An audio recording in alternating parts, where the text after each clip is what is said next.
I know your people, they need house. They might be putting pressure on you. They might be saying, oh, my son, come and build this place for us so that we can have a roof over our head. It is very important. But it's not always advisable to use your very first money, first income to start building house when you travel abroad. Hi, this is a kind of something that happened to me. It's happened to me many years ago. It's my personal experience, and I feel it's important I share it here so that we all can learn from it, including me. Back then in 2011, when I first moved to Dubai, a colleague of mine, then we were working in a hotel. He was a chef in that particular hotel. I'm not going to call his name. I will not call his name. He might be watching this video. Whenever he received money, being the first time we got job, it was our first work in Dubai, first time to arrive. In fact, that guy and I boarded the same flight together. So whenever he receives money, his salary, he do send it home for the people to use it and start building house in his hometown, in his village.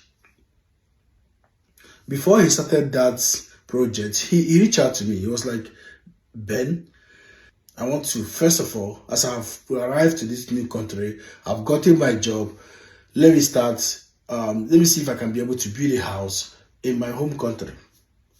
I said, yes, building a house in your home country is good. This was my opinion as at that time. Building your house in your home country is good, or in Nigeria is good. Where do you want to build it? He said he wants to build it in his father's compound.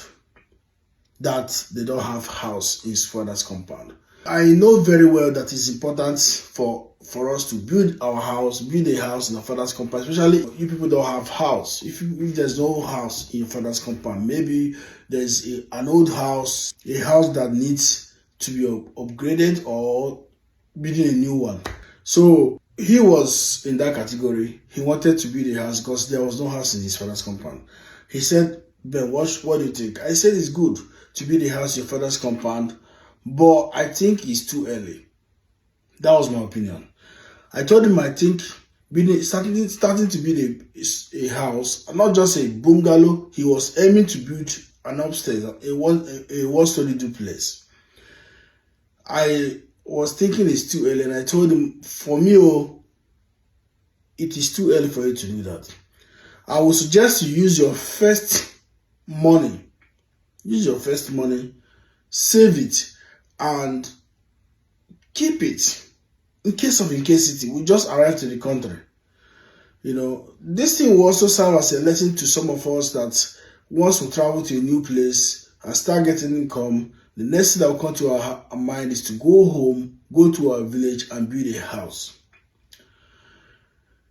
I told him, if you're going to build this house in the town, a house that you use for business, there will be returns. I will advise you to go ahead, build it in town, rent it out, get some revenue. But if it is to build it in your father's compound, I will not advise you.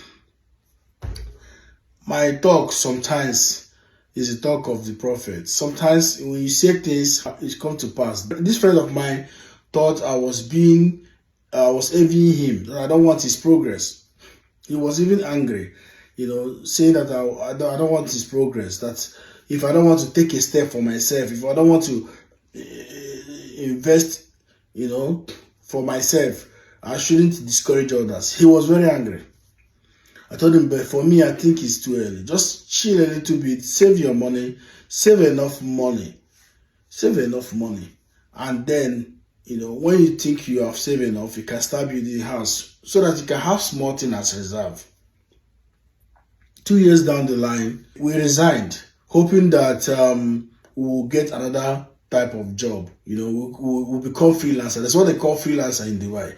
We wanted to leave the company, the hotel where we're working, and get our own visa, become freelancer in Dubai, which would have been a very good idea, to give us more opportunities, to allow us to be flexible with our timing and all the rest.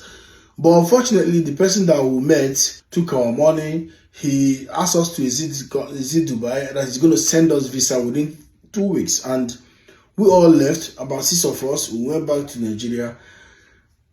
After 2 weeks, even before that 2 weeks, he stopped picking our calls. And after 2 weeks, he did not send any visa. I ended up staying 6 good months. 6 months. 6 months. You guys know what it means to stay 6 months. One is that it was impromptu. We didn't plan for it. And we thought it's like 2 weeks stuff. I wanted to go to Kenya. My girlfriend then, now my wife, told me, no, come back to Nigeria. Don't go to Kenya. Maybe I would have been stuck in Kenya.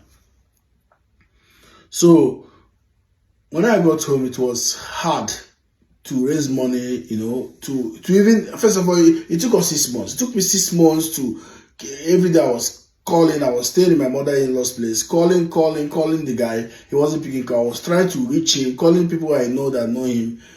He was not picking call. I mean, the man that asked us to exit. Remember, 6 of us came back home. 6 months down the line, what I did was I had to dip hand into my savings. I dip hand into my savings, took the money, although it wasn't still enough to do another personal residence again. I had to sell my car back home, add it up to my savings, and use it to apply for another visa. The visa came out after 2 months, and I went back to Dubai and started my life again. That was how I went back to Dubai. I took my savings. The money in my savings wasn't enough. I sold my car, joined the 2 money together, used it to apply for another visa. I came back to Dubai. That my friend, he doesn't have any savings. All his money, he was using it to build that house in Nigeria. And that house in his village, not just in Nigeria. He didn't have his savings. He didn't have money to come back again. He was stuck in Nigeria. Remember, he as at that time, he haven't completed that house. He only got it to, I think he has finished the lintel, he has decked it. It was about building the second level. He got to that stage and everything ended. Before we went back home, he couldn't continue. He didn't have savings. He didn't have money to come back. He didn't have money to apply for another visa to come back. Today, he couldn't finish that house. He couldn't come back to Dubai. He tried on several attempts. He couldn't because he needed funds. And that house is an abandoned building in Nigeria. He couldn't come back to Dubai to be able to continue his job. And it's been like that since that time. So what am I trying to say? If you're moving to a new country, if you're traveling to any country, I know your people, they need house. They might be putting pressure on you. They might be saying, oh, my son, come and build this place for us so that we can have a roof over our head. It is very important. But it's not always advisable to use your very first money, first income to start building house when you travel abroad.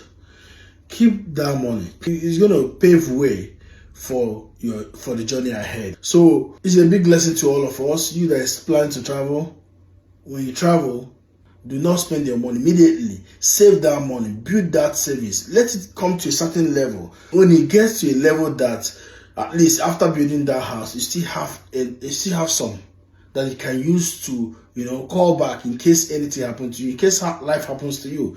Life can happen to anyone at any time, right? That is my piece of advice for you today. Bye.